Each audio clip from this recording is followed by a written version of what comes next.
What's going on everyone, Ollelito back here with a new video on the channel, Tutorial Tuesday. Today guys, we have another tutorial as you've seen by the thumbnail, as you've seen by the title. Today guys, we are going to teach you guys how to learn the play lock to your best kind of advantage. There are some really good ways how to use the play lock in this game. Basically, you have three options: buy your space for yourself, buy time for yourself, but also trick your opponent by also feeling uncomfortable in defense, because you can, of course, you can switch off the play lock, you can turn it on again, and just mix and do a lot of stuff with it. So today, I will be showing you guys a few clips how I use play lock to my advantage like a pro on ESC 25. So, as you see guys in the background, we have gameplay live. And as you see at the top right screen, we have our controller input on display as well. So if you want to pause in between when I'm talking, you can actually do that and see what I'm doing with the controller. As I always tell you guys, first of all though, when I'm playing the 4-4-1 or the 4-4-2 formation, even the 5-2-1-2, you want to be able or try to cause an error for the opponent early up and build up, because then you will have a very good chance of scoring. So the thing I do, I pressure my opponent really well here.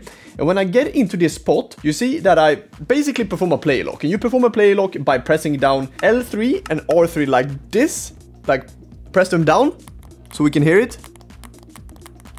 Basically like that, both at the same time, you will perform a play lock. The thing you need to do after you perform a play lock is to do the right stick and flick the right stick towards the player you want to play lock towards. So the player that I want to play lock towards here is obviously Kylian Mbappé. There is no one else, and I'm in a 2v1 here. And the main thing for me when I'm in a 2v1 is to basically make my opponent a bit dizzy. Because if I do a play lock here, mostly I buy time for myself, because if he actually tries to cover Mbappé, that buys time for myself. There is no one else that can actually take the ball from R9 than Rudiger in this case, who is in a 2v1 situation. But you also buy time and space for yourself, because you will be able to, in most often of the times, to actually move forward, take the space, and then see what opens up for you. So it's basically making time for yourself by doing a play lock. So the thing I do here is that I could have passed Mbappé there at the end. I don't think this pass will reach Mbappé though, if I were to play it. So the thing I do, I press L3 and R3 once again down. That cancels the play lock, which means that I don't really have any play lock ongoing at the moment. So the thing I do, I fake the play lock. You see that Rudiger is moving closer to Mbappé because he was reacting towards my play lock. But the thing I do later then is that I press down L3, R3 again, because now he decides to actually go closer to me. And this is going in very quick tempo as well. So I will play the sequence throughout later. He tries to go closer to R9 because he saw that I canceled the play lock. Then I do the play lock.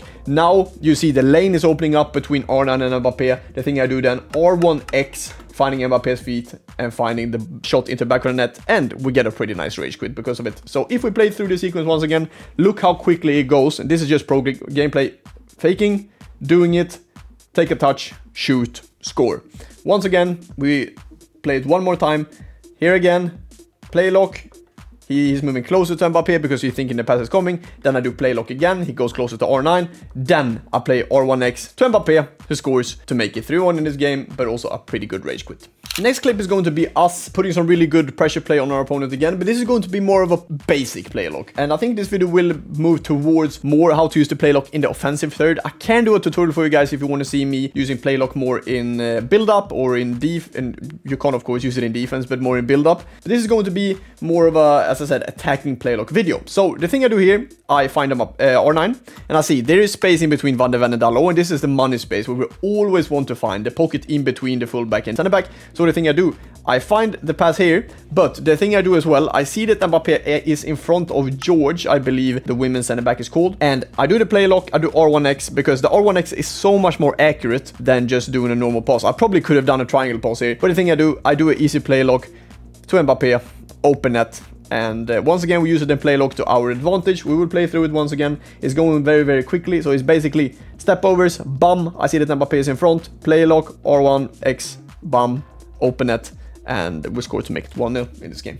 And from this sequence, we're going to use a bit of the build-up video, actually. We're trying to combine these two, and the thing I'm going to do here is I'm going to send Frimpong. I want him to make that run, basically because he buys myself time to be able to, you know, if he reads the pass to Frimpong, I don't need to use Frimpong, but I have more time on the ball then with Van Dijk. So as you see, I send Frimpong. He tries to kind of cover Frimpong, but also the middle. So I see, okay, I still send Frimpong. He will just run in a straight line when you send him. And you send Frimpong by pressing L1, then aiming the left stick towards the player you want to run. So the thing I do, I 5 on the van. And the thing I do here with the play lock is that I decide, okay, if I'm able here to find Proteas, I know that this curved L1 triangle around almost the whole pitch will probably find Frimpong. So the thing I do, L3, R3, sorry, we find Proteas on a play lock. We take the ball away from Chouameni. You see almost at the bottom on the minimap that Frimpong is almost beating the line. L1 triangle, 4 bars of power, and we are automatically in behind. Of course, unfortunately, we don't really make anything out of it. But you see, once again, using the play lock in build-up is basically really, really good, especially when you play out of the back. So once again, we're using the play lock, sending Frimpong first of all, having a runner, which pushes down the opponent's defense, finding Proteas, L1 triangle around the whole team. And we're able to find Frimpong in a very, very good position. And from here, we can create some magic and hopefully score some goals.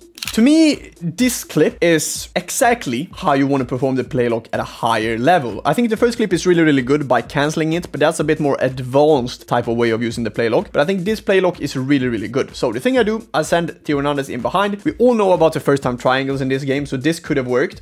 Doesn't matter though, because Theo is so goddamn good in this game, he manages to win this past the R9. He moves out with Georges, her name is, I see here. You can't see it because it's at the bottom right screen, but we see here now. The thing I do here, I have plenty of space, but I decide to, okay, he is not covering my Mbappé that well. And if I move back a bit with Mbappé, because the thing is, when you have the play lock as well, and you flick it to the player you want to, you will move that player. You can move him or her backwards, forward, in front, to the side, whatever. So the thing I do, you see that I'm able to actually move Mbappé slightly back, and he's a bit too late here with switching as well. So the thing I do, I already passed this, finding Mbappé's feet, very, very good finish. And once again, we will play it because it's so goddamn good and it's so effective to use.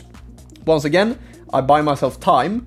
And here, I already decided I want to go to Mbappé because I know if I take the ball forward with Mbappé after the pass is coming, I will have a good shooting opportunity. Also, a thing here, you need to be able to use the stick to take the ball forward into space. This is the key here, because if you're taking the ball to the upside to the left, Van de Ven will take this pass, or take this ball. But if I'm taking the touch away from the defender in this sequence, you see Mbappé taking the ball forward into the kind of penalty box, just a pure finish into the back of the net, and was going to make it 4-1. Fantastic player lock, but also a very, very good touch from Kylian Mbappé. And the last clip of the play lock for this tutorial is going to be actually us playing out from the back, as our opponent had a great chance here. So we find R9, we do a bit of a speed boost. Unlucky for him, he should have had the ball here. But the thing I see, he is going out with the keeper. And he's also focusing on going out with the keeper, but also trying to tackle with Van de Ven in this case, with trying to tackle R9 in this case. So the thing I do, I see that Mbappé is completely open. He doesn't have anyone close to him. In general, the AI should tuck in the fullback here, but the AI is just stupid in this year's game, so it doesn't. But the thing I do, I flick the right stick to Mbappé,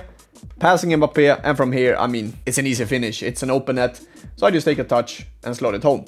Once again, if we play that back, you see how effective the play lock is, especially when you are in a 2v1 situation. Because as I said at the start, you buy time for yourself, but you make the opponent think, okay, is he actually going to do the play lock? Is he going to fake it this time? And if you use the play lock to your advantage like I did there, you will see this message on your screen a lot more in EFC 25. So that's been it for today's Tutorial Tuesday. Hopefully you guys like this kind of episodes. I promise you guys, you will see more tutorials on this channel, plenty or more. Maybe even a Thursday tutorial. Let me know if you guys want to see that down below. Thank you so much for the support recently. You guys are the greatest. On the road to 60,000 subscribers. So if you're new around here, don't forget to subscribe, like the video, comment something nice, and I'll see you guys in the next video. Thank you so much for watching. Stay safe, stay humble, and I'll see you guys soon.